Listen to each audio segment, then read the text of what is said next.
Welcome to Outback Outdoors. Make sure you like, subscribe, and click the alert to stay up to date on all our new videos.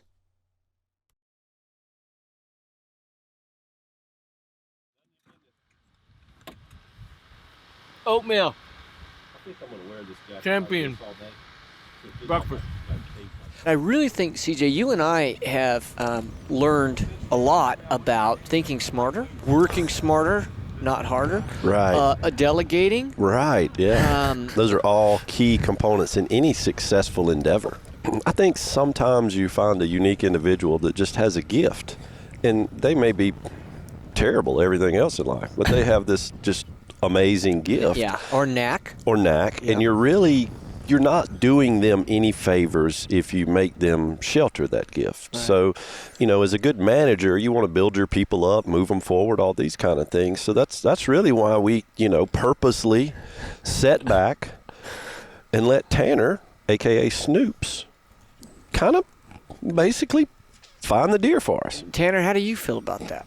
Yeah, I mean, the deer like in these draws, they really tuck in a lot of times, and it's hard to pick them apart. So when you got four guys, especially lazy guys that like to drag their feet and stuff, and you got four guys trucking through there, it's really easy for the deer to see you first.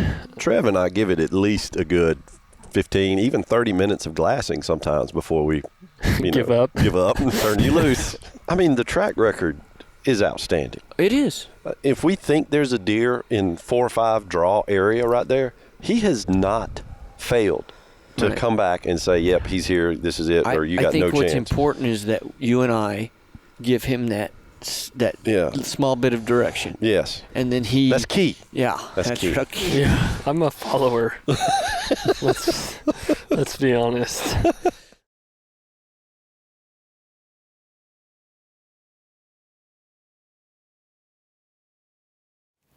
This is out of the wind, but it could be a little more comfortable. Yeah, I think you could I can lay down there. right there. I'm gonna lay down on the bottom, I think. Oh. So the one buck should be right here, and the other buck should be across on this side. Okay. And we are.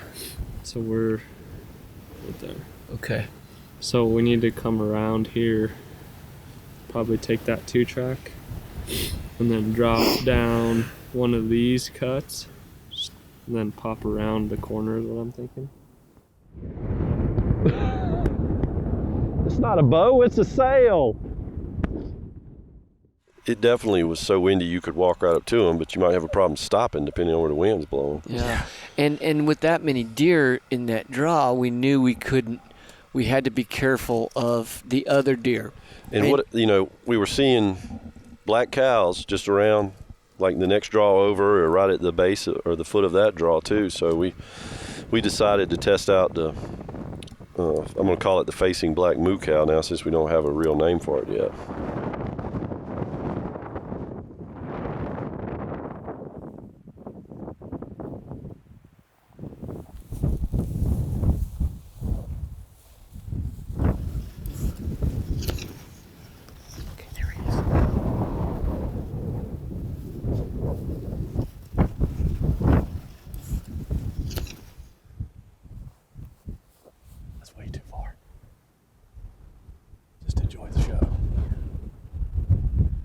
See the closer one until they sprung.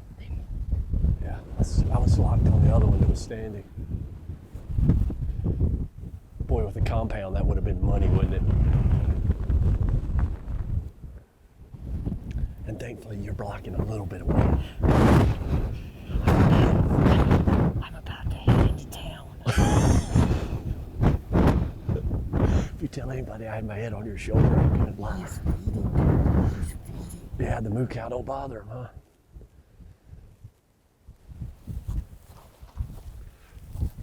Take your time. Take your time. Take your time. Just, let him get used to it. Wait, what we got here is a Mexican standoff with a moo cow.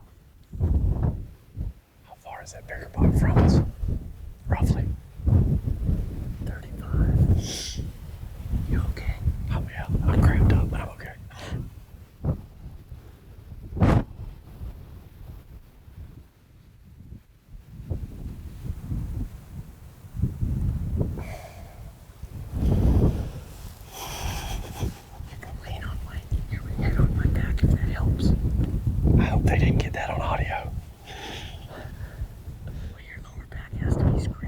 Yeah, I wish you were a little taller. Yeah. I wish I was a baller.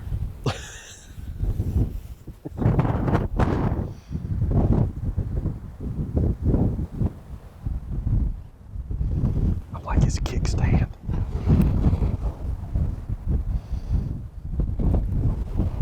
Doesn't he have a tattoo right where my palm is? Unicorns and fairies. Trev's got a death grip on this moo cow's haunchie.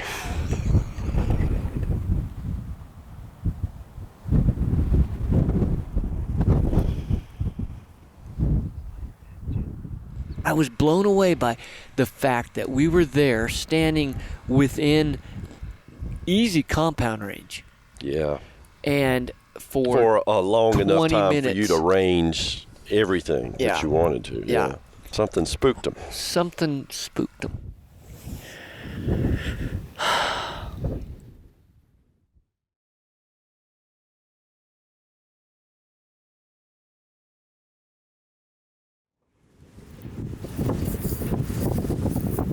How is it the glass in that? Terrible. Everything is terrible. Tell us the story. They're in there, but I can't find the 3x5 and I can find the cactus buck and the 3x. Are they in an approachable situation?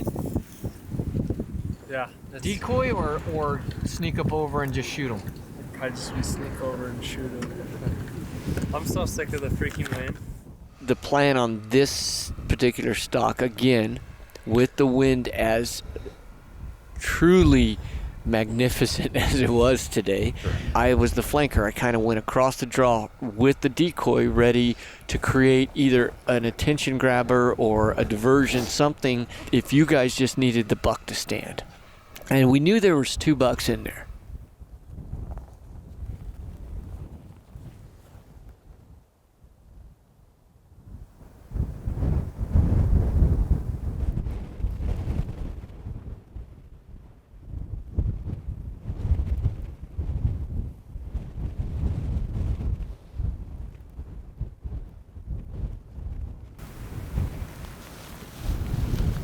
I was being more careful than I normally am with anything, but I'm inching on elbows and toes up to behind a bush and trying to look down in the bottom because Tanner's behind me and on my belly behind this scrubby brush, and I've got my bows. The one great thing about a stick bow is you can slide it around, toss it up ahead of you, whatever. You're not going to bend your sight pins.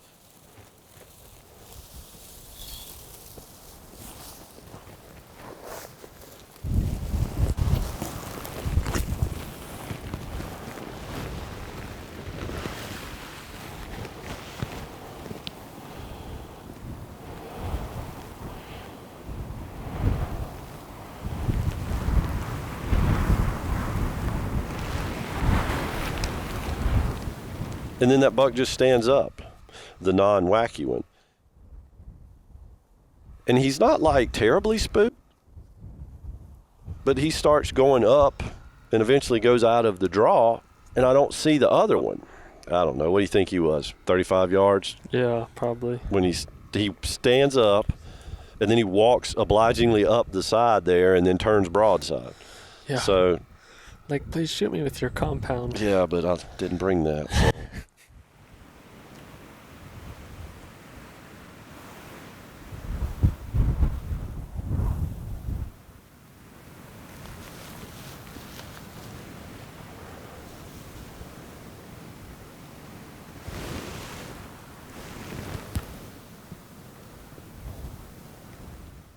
And then the wacky buck, he was probably 50. Yeah. But anyway, another stalk. Again, I said this from the beginning. It's a game of percentages, and so. But I realize I am hampering this tremendously. There is no doubt. Because you think about it, if I'd have shown up with a real bow. Who has the real bow? Yeah. maybe you have the real bow. Yeah. Real bow or wheel bow? This country still is, as you saw from the first stalk on day 2, when you got 4 yards from that buck. It is possible. It is definitely possible.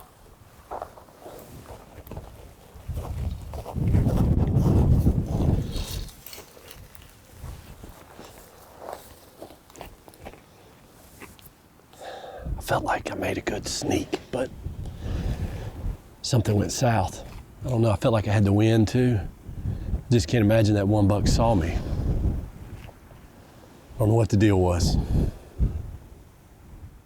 You know what this makes me understand better? What? That first stalk I did here was just truly a gift. Buck by himself, we identified exactly where he was. Had eyes on him the whole Yeah. time.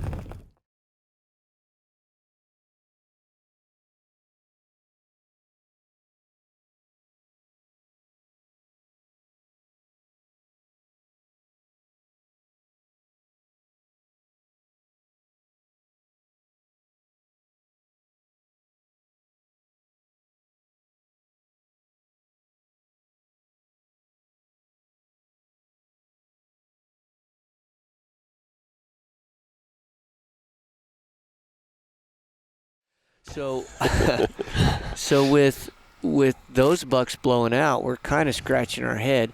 Went back to our original glassing place that's kind of on the east side of the property.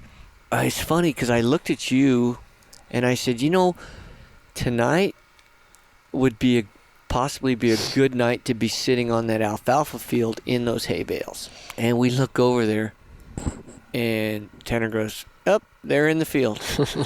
And we had, I think, about an hour and 20 minutes left of light. Mm-hmm. And so we hustled. We got back, jumped in the Ranger, went around. We got to where we could get up, and these deer were kind of meandering, feeding, whatever, by a shelter belt. Big line of cedars. So we got on there, got on the other side, and sure enough, 40 yards, there's 3 or 4 does. And we can see the bucks a little further out. And as soon as they walked off and went around the corner, I said, "Let's go." And so I started running. You actually started explaining to me, all right, here's what I think we should, and I'm like, don't talk, just go. Right before we headed out, though, I went about halfway through the line of cedars to where I could see, and that 2 bucks were feeding right next to the berm. Where the cottonwoods are. Where the cottonwoods are. We ended up going through some open country, but then into that little depression. Yeah, you held back, and Tanner and I went across it, and we pushed our luck, and then there was another draw that comes up there that we could kind of get a little bit down in it, and then we had the berm between us and them. Right. So we just... And you guys snuck up right to the edge. Yeah. And by the time you got there, they had fed out of range. Oh, yeah, they were out in the alfalfa, but boy, that was a wad of deer out there. I didn't fully realize how many were out there until we kind of crested that berm a little bit with just our faces and our binoculars. And I took the tripod off, disconnected the camera from the tripod, and I just like handheld it rested on top of that berm basically, because anything else, and they definitely would have seen me. We were pretty close. The evening ends, and you really can't do anything. We're totally and completely out of options. Got dark. Got dark, and we tried to slip out. Hopefully didn't spook any of them. As good as I thought he was. He's pretty nice, yeah. There were 2 nice ones. And Tanner got some good footage of it. I would think so, yeah. There were 2 really nice ones. Really nice bucks. And probably From 2 more where? that I would have been happy to shoot.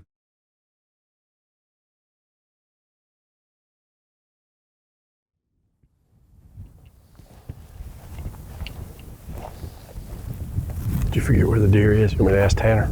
Huh? Did you forget where the deer is? Do I need to ask Tanner? No.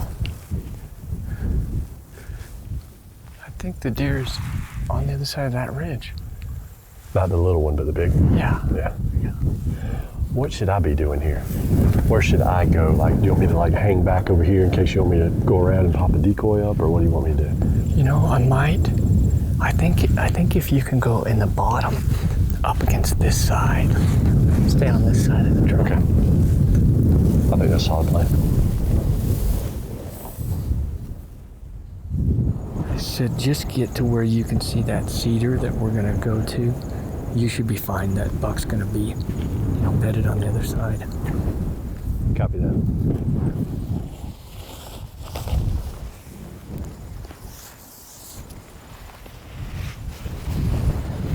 The plan was for Tanner and I were going to go to the next straw and come up kind of midpoint and come around, get in line with that cedar, use that cedar for cover. That was the plan. And then I was floating on the other side of the main draw in case you needed him to stand up. You had the deploy decoy. a decoy. That buck's position, I recall thinking, man, that looks great. But the one thing that I don't have a skill set for yet is, you think they're, I'm going to say parallel with something like that cedar tree, and you're just absolutely convinced I get behind that cedar tree, your depth perception when you're glassing and it's that far away, and you can compare what you think that deer's size is to everything else, but it's still, once you get within that zone of, all right, I should be getting close to where I can see him, you really have to not get tunnel vision. And the buck was bedded, so he was bedded in a draw down toward the front, and if you can imagine the left side of the draw going up, there was 2 cedar trees. And we were pretty convinced he was level with the lower one, and he's, we thought, going to be about 25 yards.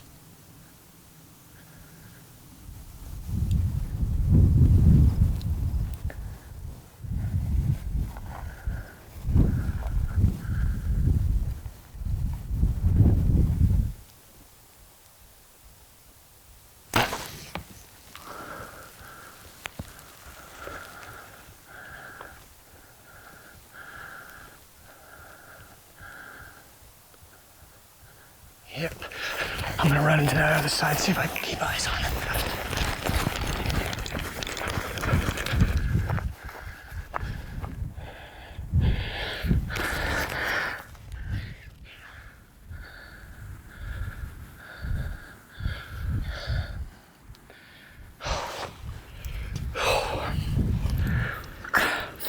Oh, well, as it always does out here, he was much closer than I thought. I didn't have the tree between him, and I looked up and I saw his antlers, so I came to full draw, and I had ranged some things on the other side, but you know how that works. I kind of guesstimated him and shot him. He was quartering away, so that's good. You got that going for you.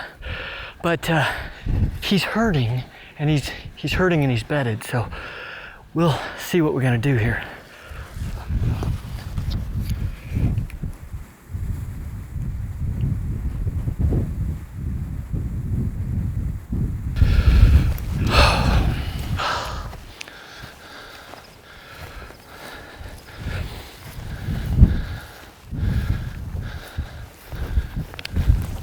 So, there's the cedar. Yeah. Come down to that pile of yuccas. He's just to the left. I think he's down. He's getting bigger.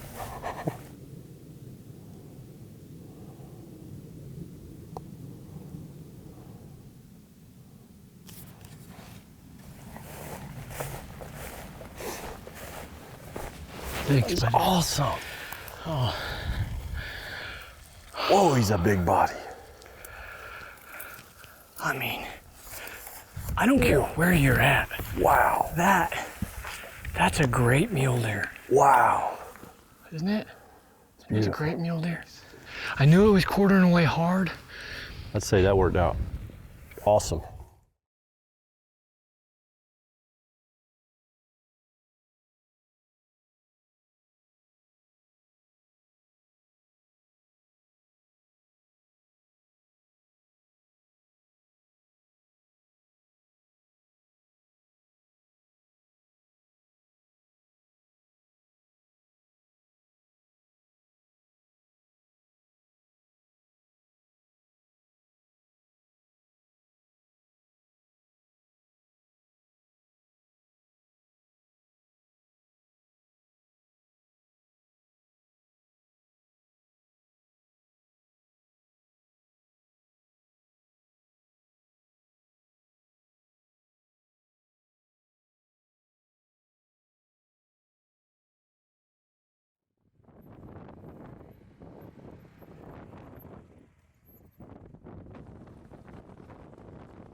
What we did last year is we found a stick that was just like this.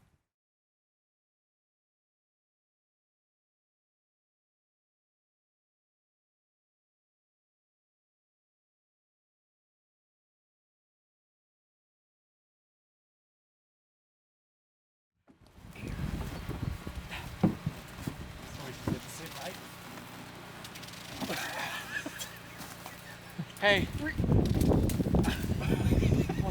2, 3.